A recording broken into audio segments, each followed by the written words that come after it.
À quoi joue un séducteur pervers? Il semble difficile de prime abord de repérer un séducteur pervers, tant la façon dont il approche sa victime est habile et calculée. La séduction correspond, en effet pour lui, à une véritable opération commando. Il jette son dévolu sur une cible, l'assiège et se donne pour but de la posséder. Voyons comment s'articulent un peu toutes ces mises en scène avant de réfléchir aux moyens d'éviter de tomber dans son piège.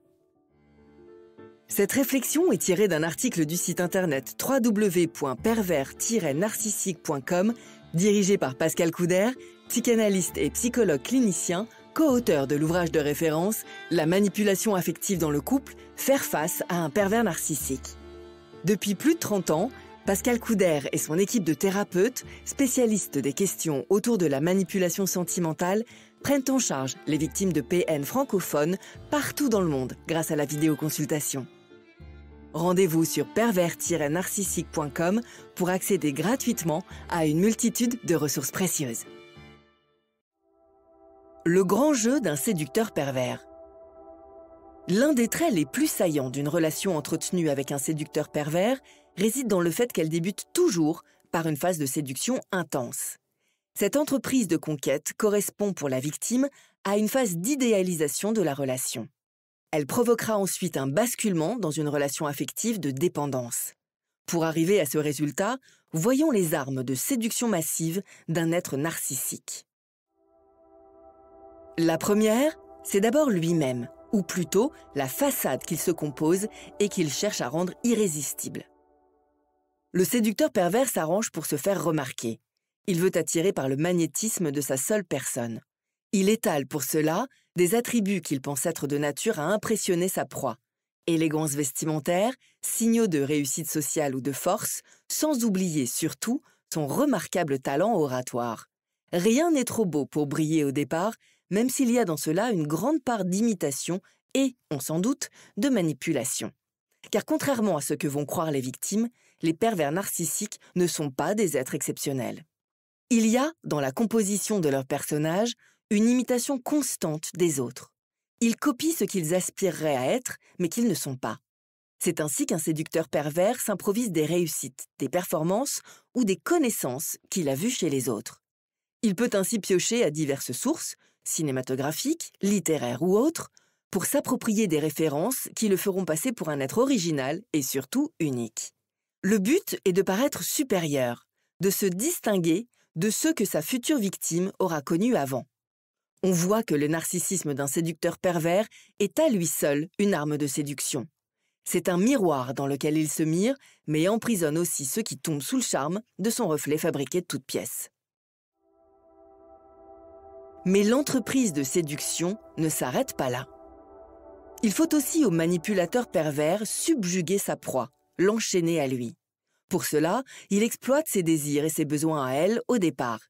Cela peut prendre la forme d'un love bombing avec un bombardement de messages amoureux à tout moment de la journée s'il a détecté un gros besoin de tendresse et d'entourage chez elle. Il prend vite aussi le visage du redresseur de tort dans la vie de la victime, se campant comme le preux chevalier prêt à tout pour acheter ses souffrances. Pour un temps, il devient le sauveur de l'autre, mais pour un temps seulement. Face à un ou une partenaire sensible et généreuse, il préfère cependant lui-même jouer les victimes pour susciter chez l'autre une vocation de secouriste.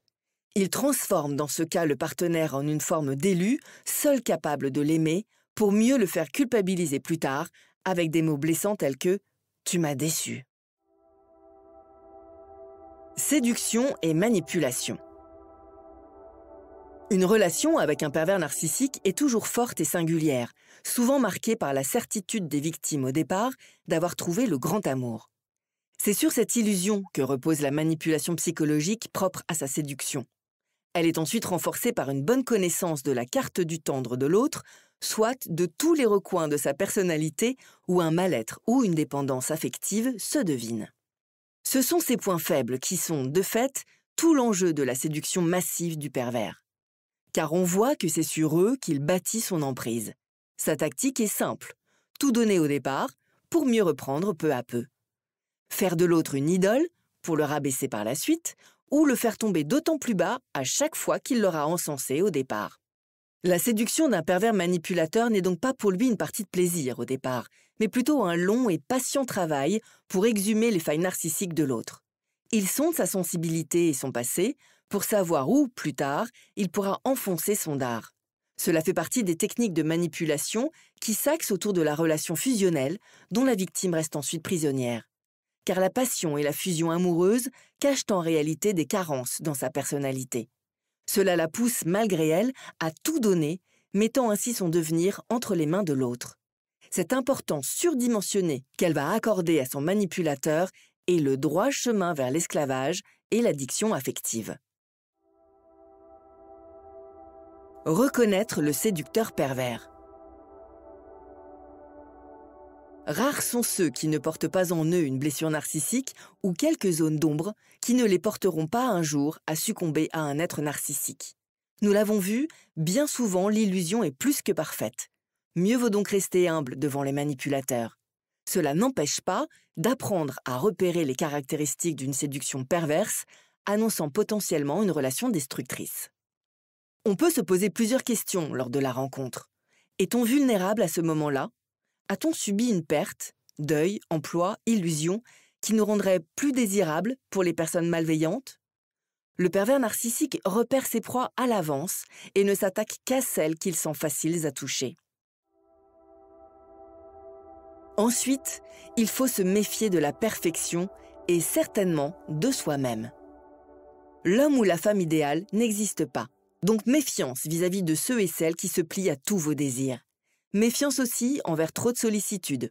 Ceux qui s'intéressent de trop près aux problèmes des autres ne sont pas toujours des personnes bien intentionnées, notamment lorsqu'elles cherchent à y coller en permanence. Il est important aussi de savoir suivre son instinct. Les personnes intuitives possèdent toujours une petite voix intérieure qui les avertit quand quelque chose cloche dans une nouvelle rencontre. Elles doivent apprendre à l'écouter et à ne plus la faire taire. À plus forte raison, lorsqu'elles entament une relation pour combler un manque ou fuir une solitude. Les relations satisfaisantes prospèrent rarement sur le terreau de la souffrance. Pascal Couder, psychanalyste et thérapeute spécialisé dans les manipulateurs, vous aide à ne pas tomber dans le piège d'une relation affective malsaine ou inadaptée. Ne restez pas prisonnier de vos doutes et osez en parler avec un professionnel. Thérapie possible à distance sur Skype. N'hésitez pas à vous faire accompagner par des thérapeutes spécialistes de la question de la perversion narcissique. Rendez-vous sur www.pervers-narcissique.com et trouvez-y de nombreux conseils sur comment gérer la séparation, comment gérer l'après, la reconstruction, et vous pourrez également rentrer en contact avec un membre de l'équipe. Ne restez pas seul. Merci d'avoir écouté ce podcast. Rendez-vous très prochainement pour un nouvel épisode. N'hésitez pas à vous abonner pour ne rien manquer des prochaines publications. À très bientôt.